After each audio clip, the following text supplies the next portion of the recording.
struggling waitress enters a millionaire's mansion only to find her childhood photo on his wall. What she uncovers next will change everything she thought she knew about her past.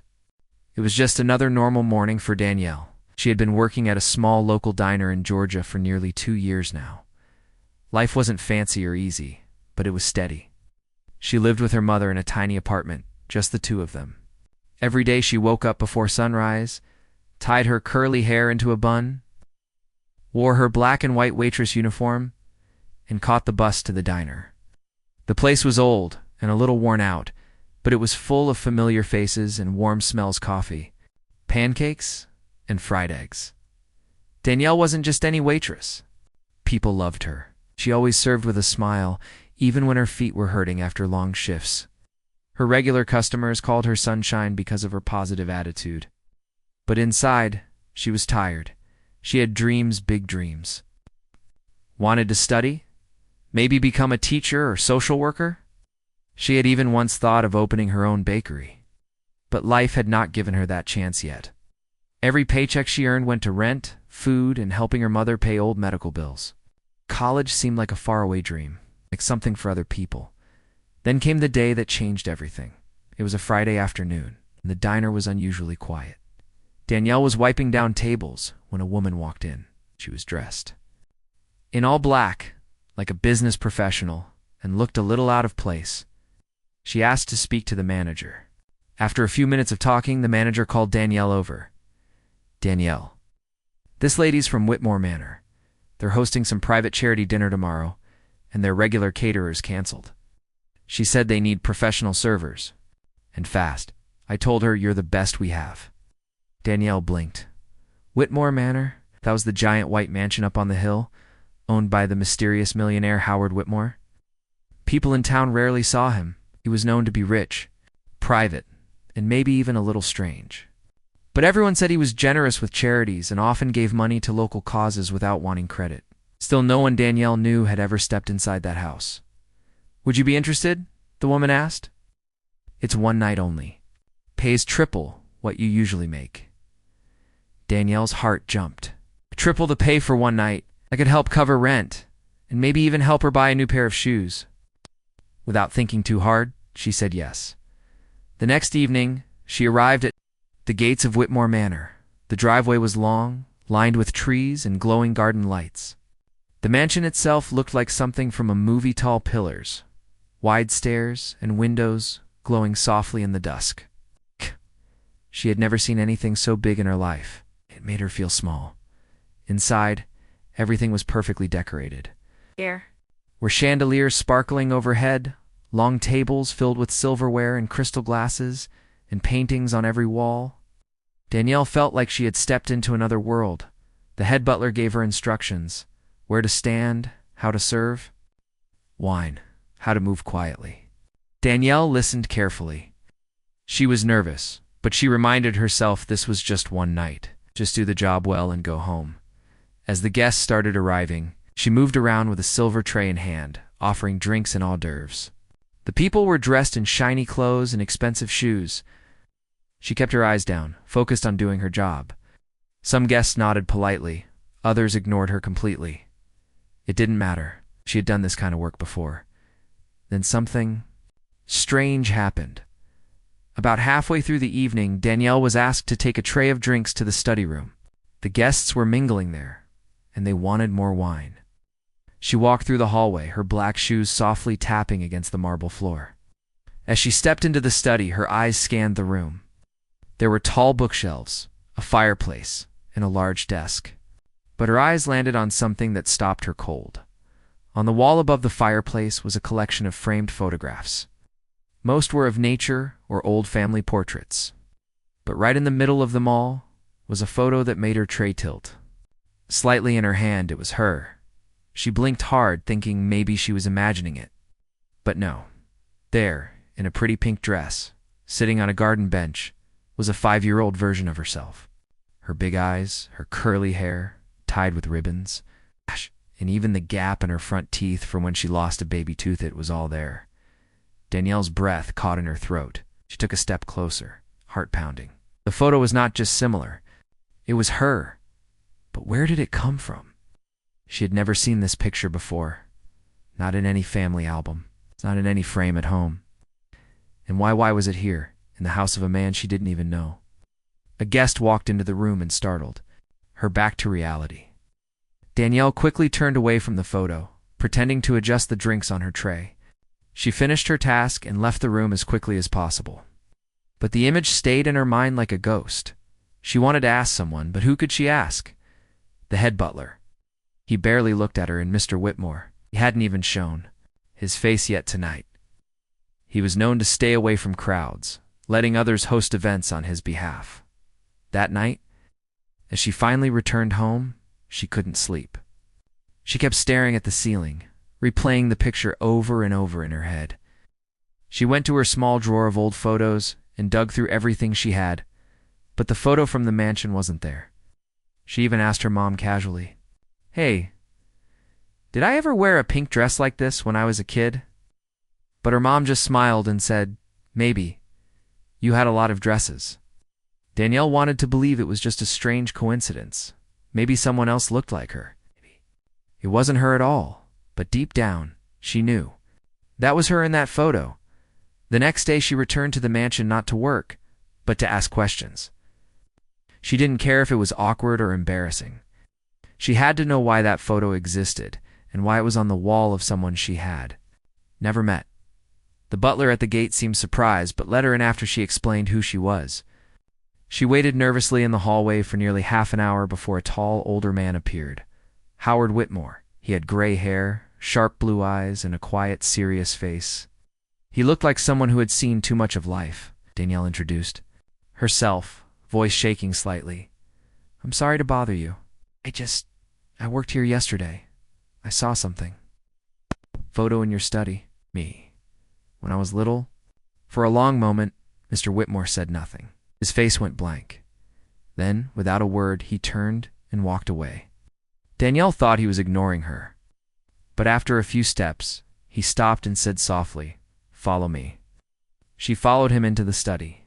He walked straight to the photo and looked at it. Hands folded behind his back. "That was taken 16 years ago," he said quietly. "In this garden, you were here." Danielle stared at him, stunned. "But how?" "I don't remember ever being here. I've never seen this picture before." Mr. Whitmore's eyes grew distant. "There's a lot you don't remember, but you were here. You lived here." For a short while, the room felt like it was spinning. Danielle tried to process his words, but they made no sense. She had lived here. When? Why? She asked more questions, but Mr. Whitmore just looked at her with a heavy expression. "It's a long story," he said, "and one that might hurt to hear. But if you want to know the truth, I will tell you." Danielle nodded slowly, heart pounding. She had come looking for an answer to a strange photo. What she found was a door to a past she never knew existed, a hidden part of her childhood, a memory locked away. And behind that door was a secret that would change everything she believed about herself, her family, and the man standing quietly in front of her. And this was only the beginning. Danielle couldn't stop thinking about what Mr. Whitmore had said. She had lived there, in that huge mansion. She had no memory of it, not even a little one. It didn't make sense. After leaving his house that day, she walked home slowly, confused, and full of questions. The streets she had walked for years suddenly felt strange, like her whole life had a missing piece that someone had just revealed.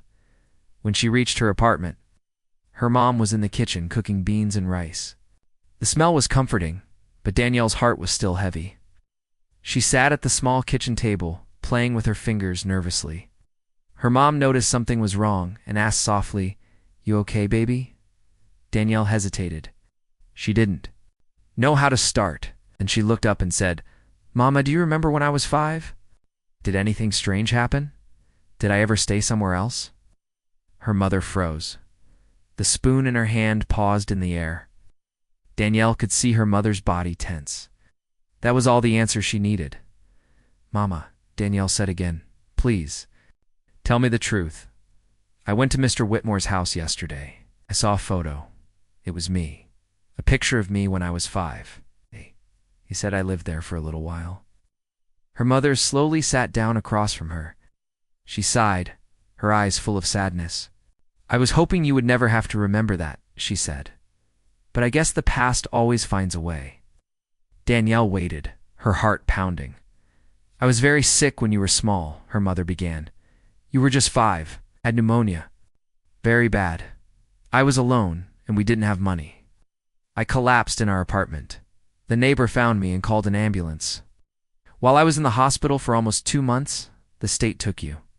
I had no family to help, and the system placed you in temporary foster care. Danielle's eyes widened. Foster care? You never told me. I didn't want to scare you, her mom said softly. You were too young. I thought if I could bring you home and keep you safe, it would be better to forget. Danielle sat in silence, stunned. So I lived with strangers. Not strangers, her mom said, wiping a tear. You were placed with the Whitmores. They lived close by back then. They were good people. They took care of you while I recovered. I didn't know who they were at the time, not really. I just signed whatever papers they gave me at the hospital. I thought it was temporary, and it was. But by the time I got better, they had already become very attached to you. Danielle listened closely, trying to imagine it. Living in a big house, playing in a garden, maybe being tucked in at night by someone else. They tried to adopt you, her mom continued, but I wouldn't let them. You were my baby. I fought to bring you back, and I did. But I think maybe they never let go.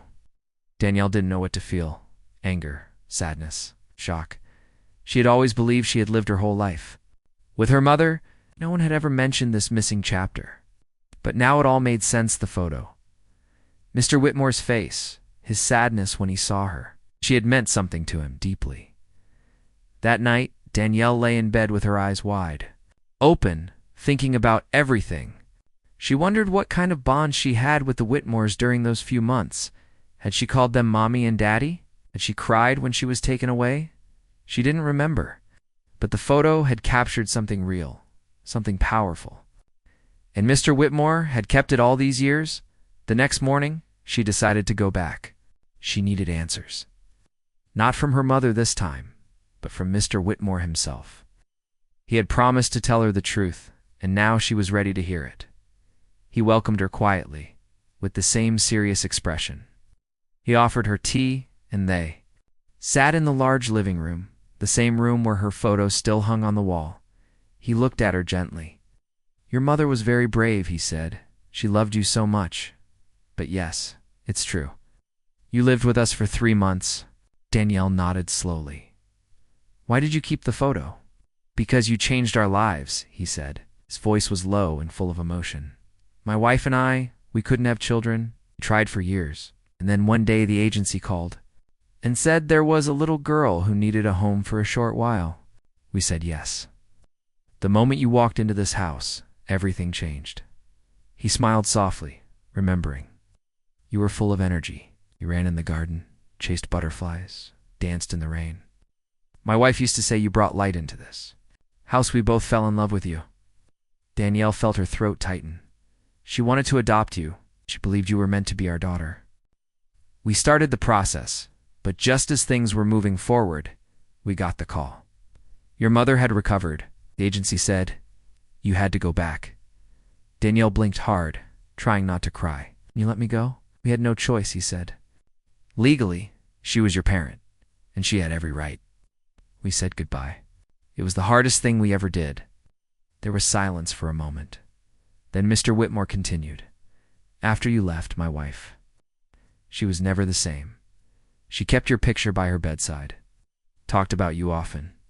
She never blamed your mother. She understood, but she missed you. Danielle whispered, what happened to her? She passed away 3 years ago, he said. Cancer, quiet and slow. She was strong until the end. But in her last days, she still talked about you, wondered where you were, hoped you were happy. Danielle covered her mouth, tears falling. She didn't know this woman, not really. And yet this woman had loved her, cared for her, and remembered her until the very end. I always hoped I'd run into you someday, Mr. Whitmore said. See who you became. And then yesterday, there you were, in my house, serving drinks, as if fate had brought you back. Danielle smiled through her Tears, I almost didn't take that job. I was tired. But something told me to go. They sat together in silence. The air between them was full of memories, his memories, mostly but slowly. Danielle felt something growing inside her. Not sadness exactly, something more complicated. A connection, sense of being part of a story she never knew existed. Don't remember anything, she admitted. Nothing about living here. Nothing about either of you. That's okay, Mr. Whitmore said. You were very young, I remember, for both of us. He reached over to a drawer and pulled out a small envelope.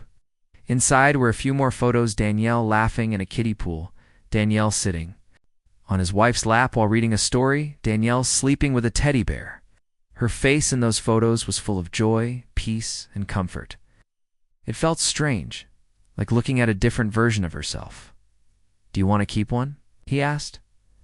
She nodded and took the photo of herself holding a sunflower. I look happy, she said. You were, he replied. You made us both so happy. That evening, as she walked home, the world felt different. She still lived in the same small apartment, still had the same job, but she was no longer the same person. She had a past she didn't know before, and now it was part of her. When she got home, her mother was waiting.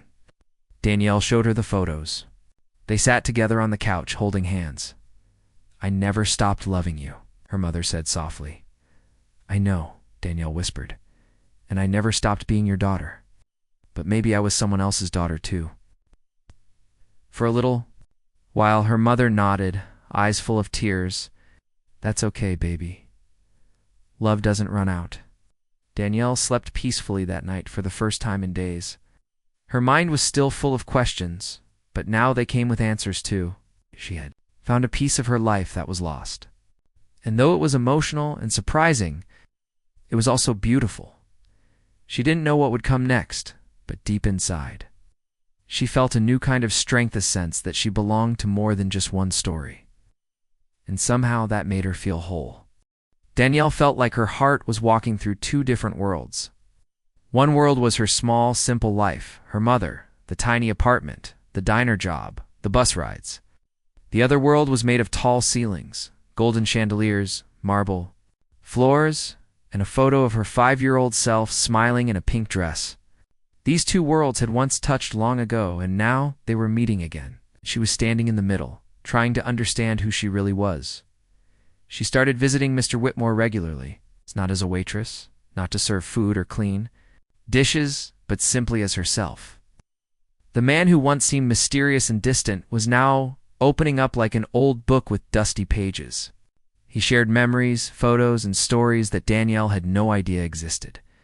In one of their early visits, Mr. Whitmore showed her a faded notebook filled with drawings. You used to draw little stick people and suns with smiling faces, he said, pointing to a page where a lopsided house sat under a blue sky drawn with a crayon. This one you made after we took you to the zoo? You saw a real lion, and you couldn't stop roaring for the rest of the day. Danielle laughed. It was strange to hear someone remember her childhood better than she did. But it made her feel warm inside, like she had been loved by more than one heart. Mr. Whitmore's house began to feel familiar in small ways. The smell of the wooden bookshelves, the creak of the old stairs, the way the garden looked when the sun was setting. Sometimes a feeling would hit her like a déjà vu moment. She'd stand in a room and feel like she had stood there before. Not in this life, but in a forgotten dream. One day she stood in the garden where the photo was taken. The same bench was still there, though older now. The flowers were different, but the air felt the same. She closed her eyes and tried to remember being that little girl in the pink dress. Nothing clear came to her, but a strange calm washed over her, as if her heart remembered even if her mind did not. Mr. Whitmore spoke about his wife more often now. Her name had been Grace. He described her as gentle, full of laughter, always humming little songs while cooking or reading. She had a voice that made everything feel safe, he said one evening, while they sat under the porch. The moment you walked into this house, she started singing more. Like something inside her woke up. Danielle wished she could remember. That voice, she used to say, "You were the light in our dark house," he continued.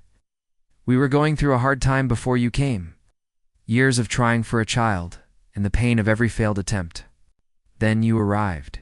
You healed us without even trying. It was hard to hear these things. Danielle felt sad and honored at the same time. She had touched these people's lives and she hadn't even known it. She had been a child, just living. Day to day, unaware that her presence had meant so much to someone else.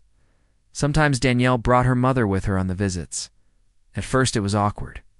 Her mother sat stiffly on the edge of the fancy sofa, her hands clutched together. But over time, the tension softened. They talked about the past openly. No one blamed anyone. There were tears, yes, but also forgiveness. I was scared, her mother admitted one day. I thought I'd lost you forever.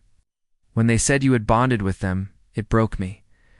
That's why I fought so hard to get you back. Mr. Whitmore nodded slowly, and I understood. You're her mother. No one can take that away. There was something powerful in that moment. Two people who had once stood on opposite sides of a painful choice now sat together, sharing stories of the same child they both loved. And Danielle, that child, was now a grown woman watching the pieces of her history fall into place. Mr. Whitmore began to care for Danielle like a grandfather. He asked about her work, her dreams, her future. She told him she wanted to go to college, but didn't know how to afford it. She had been putting it off for years. You've spent enough of your life surviving, he said one day. It's time to start living. You were meant for more. Danielle didn't want charity, but Mr. Whitmore insisted. This isn't charity, he said firmly. It's love. You gave us something beautiful once. Let me give something back. Now, with his help, Danielle applied to a nearby university. He paid for her entrance fees, bought her books, even got her a laptop. For the first time in her life, she felt like her dreams were possible. The diner shifts became part-time, and school became her new world. But even while studying, she kept visiting Mr. Whitmore. She didn't want to lose this new bond. Their connection wasn't just about the past, it was about now. They would talk for hours. Sometimes about her classes, sometimes about his memories, and sometimes about nothing at all. Just quiet company. One afternoon, he showed her an old jewelry box. Inside was a tiny silver bracelet with the name Danielle engraved on it. Grace bought this for your 6th birthday, he said. She was hoping you'd still be here. By then, Danielle took the bracelet in her hand and felt her throat tighten. She never got that birthday with Grace, never got to call her mom, never got to grow up in that house. But somehow that love had survived the years. It had waited quietly in photos and letters and memories, and now it was reaching out. To her, she began to write in a journal every night. She wrote about the things she remembered, the things she was learning, and the emotions that came in waves. Sometimes joy, sometimes guilt, sometimes confusion, but always growth. Her friends at school didn't know the whole story, only bits and pieces. She didn't need everyone to understand. This journey was hers. Quiet, powerful, personal, then. One day, Mr. Whitmore gave her something she never expected. A letter. It's from Grace, he said. She wrote it in her final days. She asked me to give it to you if I ever found you. Danielle held the envelope with shaking hands. The handwriting was soft, flowing like a melody on paper. She opened it and began to read, Dear Danielle, if you are reading this, it means you came back into our lives, even if just for a moment. That means the world to me. I want you to know that you were loved, deeply, truly.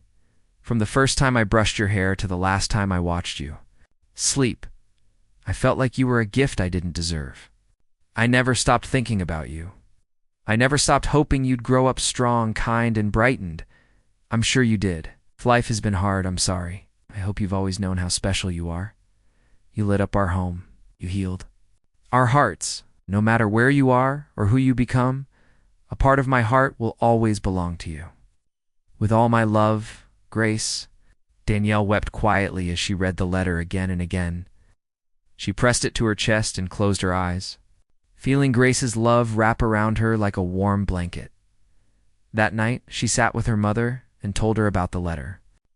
Her mother held her hand and kissed her forehead. You've always had more love than you knew, she whispered, and now you can carry it with you. Danielle felt something powerful shift inside her. She was no longer just the waitress from the diner or the girl from the small apartment. She was Danielle's child of two homes, loved by two mothers, held by two hearts. Her past wasn't broken. It was layered, rich, full of moments both lost and found. She began to think not just about what she had missed, but what she had gained. She had found answers. She had found forgiveness. She had found family in places she never expected. And deep down, she knew this was just the middle of her story. Danielle's life had changed in a way she never expected. Just a few weeks ago, she was a tired waitress working long hours in a small diner, thinking her life would always stay the same. But now, her world was filled with new memories, new people, and a new understanding of herself. What surprised her the most was how something as small as a photograph could open a door to her forgotten past and connect her to a man who once loved her like his own child. Mr. Whitmore had now become a special part of Danielle's life. Their bond grew stronger every time she visited his big, quiet house. He wasn't just the rich man in town anymore. He was someone who held pieces of her childhood, someone who had loved her before she even knew what love truly meant. Danielle's mother noticed the change too. At first, she was unsure and nervous. She had spent years hiding the truth from her daughter, hoping it would never be needed. But now, after hearing everything and seeing Mr. Whitmore's kindness, she had started to let go of her fear. She didn't see him as the man who once tried to adopt her daughter anymore. She saw him as someone who had helped during a painful time and who still carried love in his heart. One weekend, Danielle asked her mother to come with her again to Mr. Whitmore's home. This time it wasn't just for a visit. Danielle had a plan. As the three of them sat in the sunroom sipping tea, Danielle said, "I've been thinking a lot lately about my future, about everything I've learned, and I think I want to do something that really matters." Mr. Whitmore looked at her kindly. "You already do. Just being who you are matters." She smiled. "No, I want to help kids who went through what I did. I want to study social work. I want to work with children in the foster care system. I want to be the person who listens, who understands, who doesn't let kids get lost in the system." Her mother looked at her with pride. "That's beautiful, baby." Mr. Whitmore leaned forward, his eyes shining. "Grace would have been proud of you. So proud." Danielle nodded. "And I want to start by volunteering at the local shelter. I don't have all the answers yet, but I know I want to give back. I want to use this story not just as something that happened to me, but as something that can help others." She wasn't the same Danielle anymore. Her voice was stronger now, her steps more confident. College had started, and even though the classes were hard, she felt alive. Every page she read, every lesson she learned, felt like a step toward the future she wanted. Mr. Whitmore helped her every step of the way. He made sure she had the books she needed, helped her with her assignments when she felt lost, sometimes just sat with her in silence when she needed peace. His house became more than a place with memories. It became a second home. Sometimes Danielle would wander into the old rooms she once played in as a little girl. One day, while walking through the hallway, she opened a door and found a small room filled with toys, dusty teddy bears, wooden blocks, picture books with faded covers all carefully packed away. "That was your room," Mr. Whitmore said from behind her. "Grace never let me throw anything out. She believed one day you might come back." Danielle stepped into the room slowly, her eyes wide with wonder. She picked up a stuffed bunny with one floppy ear and hugged it close. It felt strange, like finding a part of her soul that had been waiting for her.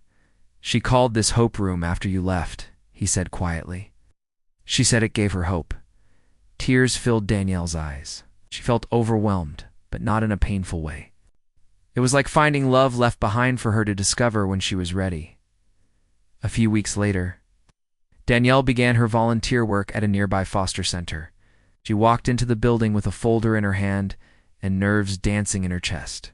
But the moment she saw the children, some shy, some loud, all a little lost, she knew she was in the right place. She spent her afternoons reading stories to them, helping with homework and just listening.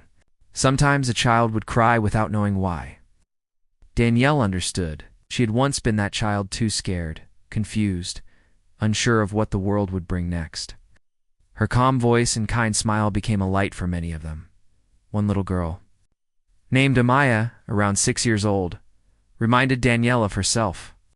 Amaya had big brown eyes and curly hair and hardly spoke a word. But one day, after weeks of quiet, she came up to Danielle and slipped a small crayon drawing into her hand. It was a picture of the two of them, holding hands. Danielle knelt down and hugged her. In that moment, she realized just how important love and presence could be in a child's life. Meanwhile, Mr. Whitmore's health was slowly changing. He didn't speak about it much, but Danielle noticed how he walked slower, how he rested more. One afternoon, as they sat watching the birds in the garden, he said softly, "Time moves fast, doesn't it?" She nodded. "Too fast sometimes." "Anything ever happens to me," he said, "I want you to remember this your life is not just yours. It's part of every person who ever loved you, even if for a short time. You carry pieces of us with you." Danielle's eyes filled with tears. "And I carry yours with me," she said, placing her hand over her heart. One Sunday, Mr. Whitmore asked her to come early. When she arrived, he handed her a thick envelope. "This is for you," he said. "Open it when you're alone." She waited until she got home that night. Inside the envelope was a letter and several documents. The letter was simple and full of love. It said, "Dear Danielle, you gave us 3 months of pure joy. You gave Grace the feeling of being a mother, and you gave me the strength to love again. You've grown into a beautiful woman with a heart full of courage. I want to help you become everything you dreamed to be. I've made some arrangements. When I'm gone, this house will be yours, along with a trust that will help you continue your studies, your dreams, your purpose. This is not a goodbye. It's a promise. You will always be loved. Howard Whitmore." Danielle sat with the letter in her hands, stunned. She had never asked for anything. She had never expected this. The house, the same house where she played. As a child, the house where Grace had loved her. The house filled with history, it was now hers. She didn't cry right away. She just sat in silence, heart full of emotions too big to name. Gratitude, sorrow, honor. Which feelings swirled inside her like soft wind in autumn leaves. The next day, she went to see Mr. Whitmore. He was sitting by the fireplace, the photo of her in the pink dress still on the wall. "You didn't have to do that," she said quietly. "I know," he smiled, "but I wanted to. You deserve to have a place where you feel safe, where your roots can grow, and Grace would have wanted it too." Danielle knelt beside him and hugged him tightly. "Thank you for everything." He held her hand. "Just promise me one thing. Keep spreading that light. Keep helping others find their way." "I promise," she said. That day she stayed longer than usual. They talked, laughed, and shared memories. And when she finally left, she looked back at the house, not with confusion or sadness, but with love. It was no longer a mystery. It was part of her story, her home. She walked home under the stars, thinking about how far she had come. She was no longer the girl lost between two worlds. She was a woman who had found her past, her strength, and her purpose, and she was ready for whatever came next. Danielle's life was now full of meaning, connection, and purpose. She had found her lost past, healed from a forgotten wound, and discovered that she was loved more than she had ever known. But the story wasn't over yet. Something deeper was growing inside her, a sense of duty, a feeling that her life wasn't just about herself anymore. It was about everyone who had loved her, helped her, and believed in her, even in silence. The house that once belonged to Mr. Whitmore and Grace was now hers. At first it felt strange. Danielle had never imagined living in a mansion. She had grown up in small apartments, where the walls were thin and the windows creaked in the wind. But now she was waking up in a bedroom with tall windows, soft light, and shelves filled with old books. It didn't feel like luxury. It felt like history, like love built into walls and wood. She didn't change the house much. She kept the photos in their places, the furniture just as it was. Every room reminded her of a piece of the past, a memory, a voice, a moment. She turned Grace's favorite reading room into a quiet study where she could do her college work. She placed flowers in the garden Grace had once tended. Using the same seeds Grace had saved in a tin box labeled Spring Hope, Danielle didn't want to forget anything. Not the pain, not the joy, not the people. She wanted the house to stay alive, not as a museum, but as a home with open doors and warm light. Her college life continued to grow. She worked hard in her classes, often staying up late to finish assignments or read books about child psychology, trauma recovery, and family support systems. Her dream to become a social worker was now a clear path. It's not just a faraway hope. She spent part of her time at the Children's Center. The kids there didn't know her full story, but they knew she listened. They trusted her. When she sat down on the floor with them to build puzzles or read stories, he saw her not as a helper, but as someone who understood. One day, little Amaya, the same quiet girl who once drew Danielle holding her hand, crawled into Danielle's lap and said, "You feel like family." Those simple words touched Danielle's heart so deeply that she had to look away for a moment to stop the tears.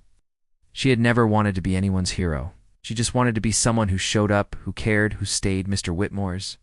Health became weaker with time. His voice grew softer, and his walks became shorter. But Danielle was always there. She brought him soup, read him poetry, and sat beside him when the pain became too much. One night, as he lay resting, he whispered to her, "You are the daughter of my heart, always were, always will be." Danielle held his hand tightly. "Love you," she said, "and I'll carry your story forever." A few days later, he passed away peacefully in his sleep, with Danielle sitting beside him. The house was quiet that morning. Birds chirped gently outside. Sunlight poured into the room like a soft blanket. He was gone, but the warmth he had, brought into Danielle's life, stayed. His funeral was simple and beautiful. Danielle stood before the small group of people, neighbors, staff, and a few old friends, and spoke. "He was more than a man with wealth," she said. "He was a man who loved quietly, deeply, and without expecting anything back. He gave me more than a house, gave me a home, a history, and a second chance."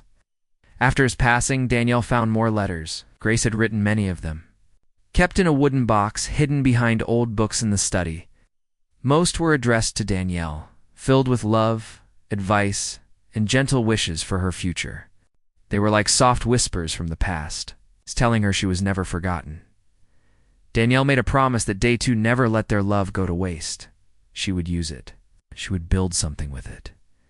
That year, she started a small organization called Grace's Light. Its goal was simple: to support foster children and their families. It offered tutoring, mental health support, and mentorship programs.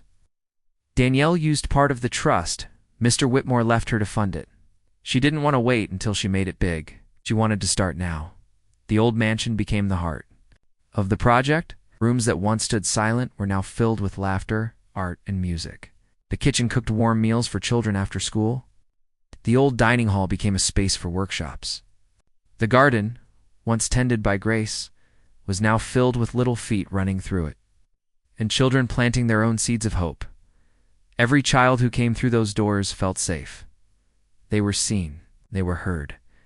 Danielle knew she couldn't change the world overnight, but she also knew that even a short time with a child could change their life. Just like her 3 months with the Whitmores had changed hers, she became a powerful speaker. People invited her to share her story at schools, conferences, and community events. She spoke with honesty and emotion about the pain of being taken from her mother, the confusion of not remembering her past, the beauty of finding unexpected love, and the power of healing through truth. One of her speeches went viral online. Thousands of people from all over the country reached out. Some wanted to help. Some wanted to share their own stories. Some just wanted to say thank you. Danielle never let fame distract her. She kept working quietly, focused on the children, the families, and the mission. Her mother worked with her too, helping cook meals and talk to young parents who were struggling. Their bond had grown stronger than ever. They had walked through fear, secrets, and pain together, and now they stood side by side in the light. On the anniversary of Mr. Whitmore's passing, Danielle held a small memorial in the garden. There were candles, soft music, and a short poem she had written for him. "You gave me a place when I was lost, a light when my path was dim. You loved with a heart that asked for nothing, and now I carry that love within, as the sun set. The children released paper lanterns into the sky, each one carrying a message of love, hope, or memory. Danielle watched them float upward, her eyes full of tears, her heart full of peace. Later that night, she sat alone in the study. Looking at the photo on the wall, the one of her as a child in the pink dress, taken long ago in this very house, it no longer made her feel confused or sad. It made her feel proud. That little girl had been loved, lost, found, and had grown into a woman with purpose. She whispered to the photo, "We made it.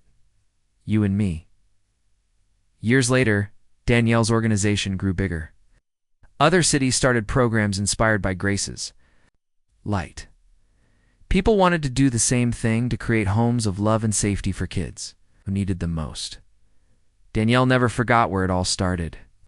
A photograph, a hidden truth, and a man with a broken heart who chose love instead of anger. She told her story again and again for attention, but because she knew there was someone out there who needed to hear it, while someone sitting in the dark, thinking they didn't matter. Someone who needed to know that even short moments of love could last a lifetime. And every time she stood in front of a new crowd, she said the same words at the end. You don't have to be rich to change someone's life. You just have to show up, love them, and stay. Danielle's journey wasn't perfect. It was full of broken pieces, forgotten memories, and silent pain. But in the end, those pieces came together to create something stronger, brighter, and more beautiful than anyone could have imagined. She was no longer just the black waitress from the diner. She was Danielle, the girl who had once been lost, now leading others into the light, and through every tear, every smile, and every child, she helped. Grace and Mr. Whitmore lived on, not in stone, not in silence, but in love, always in love.